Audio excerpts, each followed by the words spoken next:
Thank you so much. So today what we're going to be looking at is a group that we've identified called the stress clients. And specifically we're going to look at how, as a financial advisor, do you have a conversation with the stress client about how to invest in a more risky portfolio and how to stay invested critically in a more risky portfolio. So our case studies today will be the excess diversified and the excess accelerated.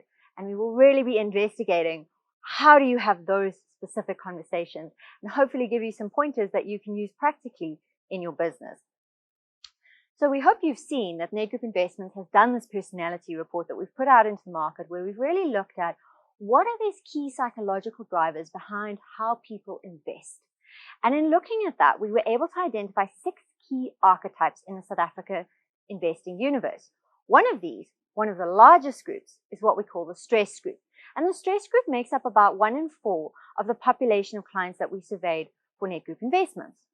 So more likely than not, there are at least 1 in 4 of the people walking into your office each day, and possibly more. It's very likely that many of those who are kind of on the edge of investing, who are considering it, but haven't invested, are in this group just because of some of the profiles we have in South Africa that are more likely to lead to people being stressed about their financial circumstances. So when we start looking at this group, what are some of the significant characteristics of it? Well, one of the most striking is that this is a group with much lower financial comfort than other groups. They also have low composure, which is something they share with a couple of other groups, but what's critical about them is they have low financial comfort. Now, when we measure this variable, we measured it on a subjective basis. So this is really about their experience of financial stress rather than an objective measure. So someone in this group could be having issues with debt, but they could just as easily not be having issues with debt. So we don't know objectively what their circumstances are, because some people are objectively under high levels of financial stress but don't experience that way, and vice versa. And so what this variable really measures is the sense that this is a group that feels uncomfortable with their everyday finances. They feel like they're stretching every month. They feel like there's never quite enough. Now, the key thing about this is that feeling of not having quite enough has very specific effects on the brain.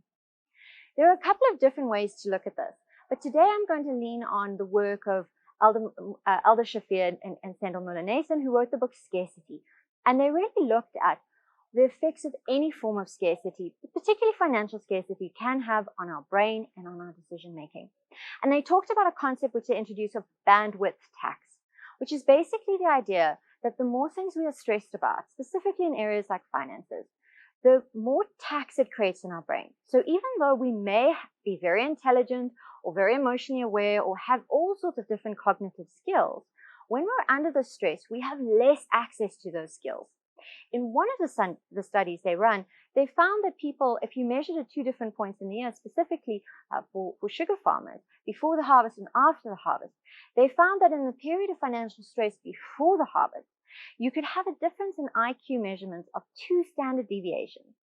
This is roughly what would happen if you missed 2 nights of sleep. So not a lot of fun. So this is the level that this can affect your brain at. And this can really affect, one key thing it can affect is your ability to learn. And this is why often when people are in a stress situation and our impulse is, well, let's give them information, it can often really be unhelpful because they're at the worst possible point to be able to absorb new information at that point. The other thing that this bandwidth tax creates is a shortened time horizon. And now you can imagine for investing, when someone has a shortened time horizon, they're much less likely to make sensible mistakes. Once you have an understanding of that, what can you do about it? Well, the first and foremost, at a general level, the key thing is if you have a client with this profile sitting in front of you, whether virtually or in person, as we transition through to that, is you want to be a forceful calm.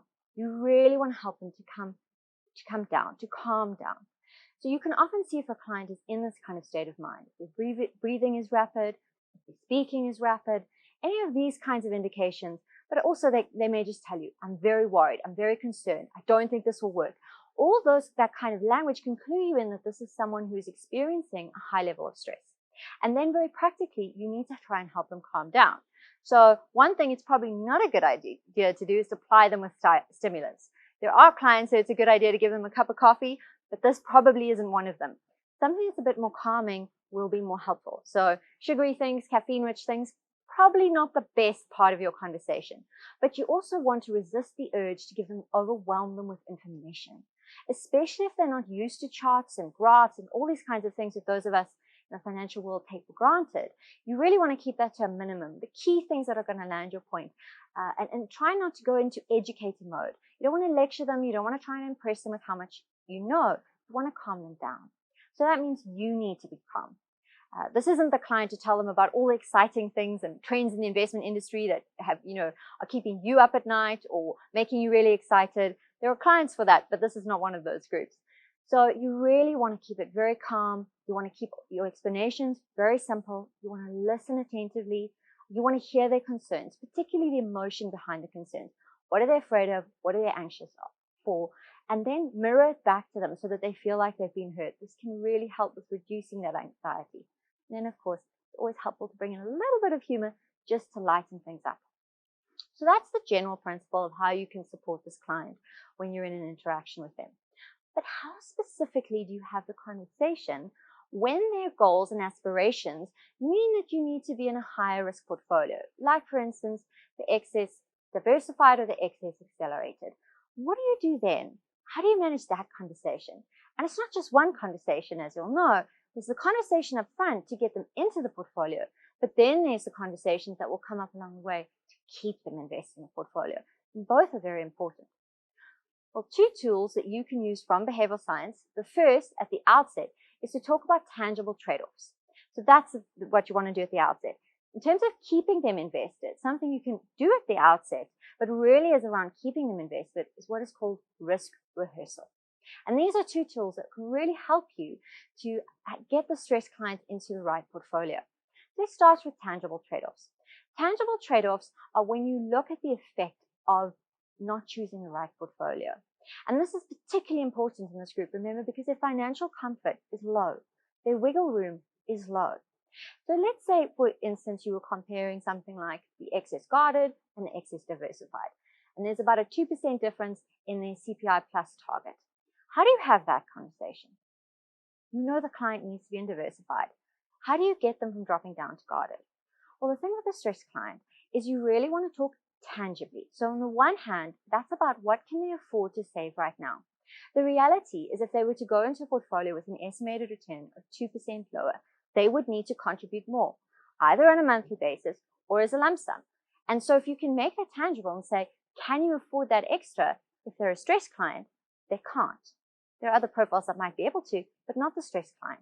And so that's an important part. You can also talk about the future aspect, but here it's really important to remember and the chances of missing their goal. But the thing about the stressed client is they have a short time horizon. So talking about the impact of how much more they'd have to save today is likely to have more power. When you're talking about what they might sacrifice in the future, that's when you want to make it very tangible. We talk a lot about goal-based investing, but this is a group where really tangible goals is really, really important because that allows them to have that trade-off. If they can say, well, I can't save 2,000 Rand more extra a month or 200 Rand extra a month to meet this goal, but I also can't afford to have less than what, say, my child needs to go to university, or I can't afford to live on this amount less when I get to retirement. If you can make that really tangible, you can help them see why they need to invest in a portfolio. The key thing is it's about tangibility. Can you find this extra money? What would it mean you have to cut off on your budget? What would it mean in terms of your goal if you don't quite make a nudge? Make it really tangible, physical. Talk about shoes if necessary. The second tool you want to do, and again, this is something you introduce upfront, but that is really about staying invested. And this is risk rehearsal. So what we've seen in quite a few studies is that keeping people in high-risk portfolios, what really helps is to have a kind of risk simulation experience, where they experience that risk today and wrap their heads around it. The key aspect with the stressed client is the emotional aspect of the potential future stress. So you could use charts if you wanted, but as I say, try to keep these to a minimum, but you can also just talk through it and say, so say you have this goal and you've committed to saving 5,000 Rand a month. You've saved 5,000 Rand a month for a year, so you expect to have 60,000 Rand. But actually it's sitting at 75,000 Rand. You're feeling really, really good about it. And then there's a market crash like at the beginning of COVID, and suddenly it's 54,000 Rand. It's now less than all the money you've put in. How would you feel about that? And that's the key thing, is you really want the stressed client to feel that experience of stress for that moment. And then you want to simulate the conversation you would have with them then about, talking about the fact that markets trend upwards, equity markets, how the returns work. You want to simulate that conversation that you would have in the future at that moment right then. And what that also allows you to see is, if you observe your client, you'll be able to see, is this really calming them down? And if you can get them back to that calm state after simulating the stress, and if you talk it through like that, so they've pre-experienced the risk that they will encounter somewhere in the future investing, then it will be much easier for when it actually happens for them to cope with that situation. And so these are the two key techniques you need. Overall, the key insight for the stressed client is calm. The two specific tools you can use when you're looking at a long-term goal that requires a higher risk portfolio, like something like excess diversified or excess accelerated, then what you can do is you can use these two tools, tangible trade-offs to help them make good decisions today, and risk rehearsal to prepare them to make better decisions in the future. You can learn a lot more. So we'll have links below this with the video when it's published on our YouTube channel, and you'll be able to see that where you can find our overall report that goes through all 6 profiles. You'll also be able to see the conversation I had with Professor Greg Davies of Oxford Risk to help us write and put together this report. And then if you want to learn more about the effects of stress, 2 great recommendations are Scarcity by Sendhil Mullainathan and Alder Shafir.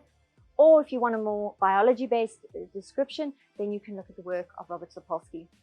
And then one last thing to remember is that you do need a dose of humor to keep easily on hand whenever you're dealing with a stressed client.